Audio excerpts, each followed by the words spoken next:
You're very welcome back to the last leg of Tuesday's Daily Rundown. It's actually flown by this one, hasn't it? We've still got something to say. Well, you still have something to say, Mr. Stephen Armstrong. What are you going to talk about tonight? Well, tonight I have 3 words for you, Fiona. Oh.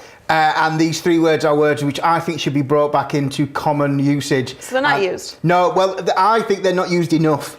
Now, the first word is the word hoo-ha. Now, a hoo-ha... Wait, hang on.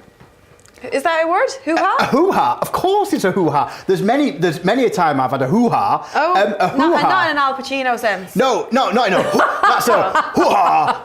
No. Hoo-ha. No, a hoo-ha is... It's complicated. It's a hoo-ha. It's a term for a discombobulation. My favourite word.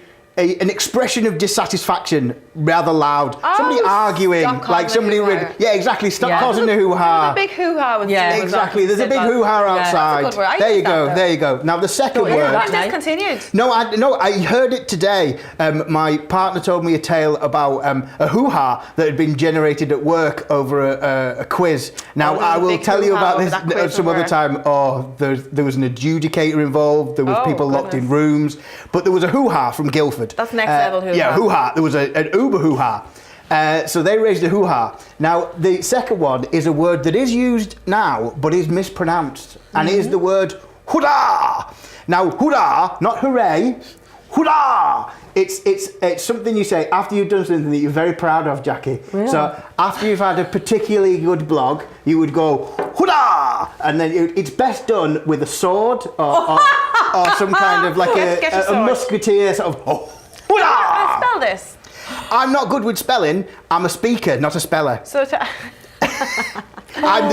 speak and spell, I am the speak part of it. Hoorah!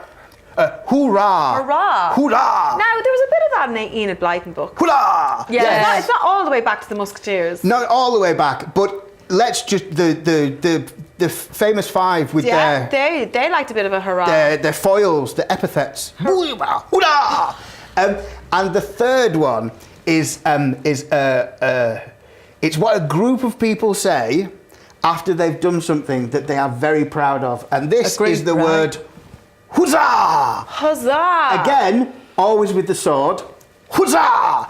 I just think that these are the words hoo-ha, hoorah, and huzzah! I feel like there's a lot of physical expression for you. It's a lot of chap. It's a lot of gentlemanly, chappish behaviour. I think what we should go back to, what I'm harking back to, is the days when exactly. Lots of H words. Committed to this. When a gentleman would lay his cape so a lady could walk across a puddle. That happened once, Stephen. I'd like to point out in history. It happened many times. It happened many times. Only once that was documented. Often I've put a cape down so a lady can walk over a puddle. Right.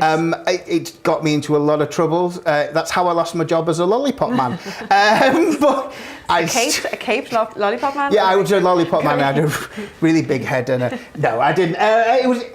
These words, hoo-ha, you missed them. Hoorah, and huzzah. I just think that I think I might want to be a musketeer, is what I'm actually saying here.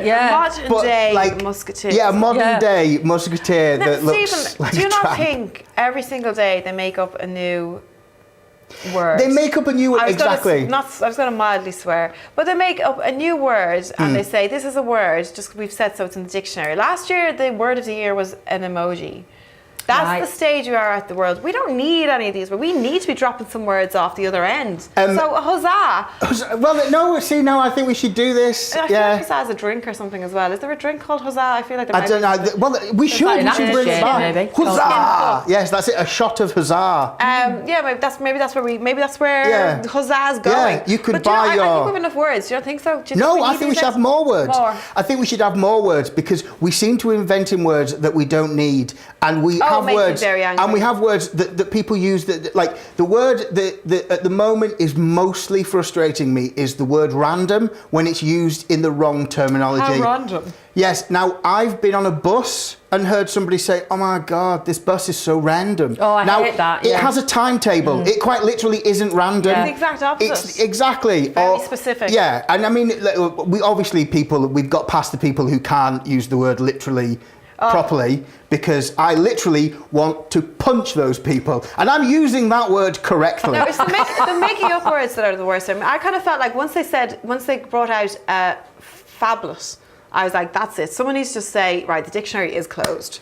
It's a phone and a tablet, in case you were wondering. A phablet? A phablet. I didn't know that. They didn't really last that long, did they? Where are they now, even, anyway? I don't know. Anyway, small devices that are not small enough to be a phone. Anyway, phones got big again, anyway. Yeah, so I know, yeah. But anyway, phablet, that was my day. The dictionary's done now. No more words. No, staycation was the one I got off the boat at staycation. Did you? Yeah, because I was like, that's... In your own country, though. Yeah, well, that's it, yeah. And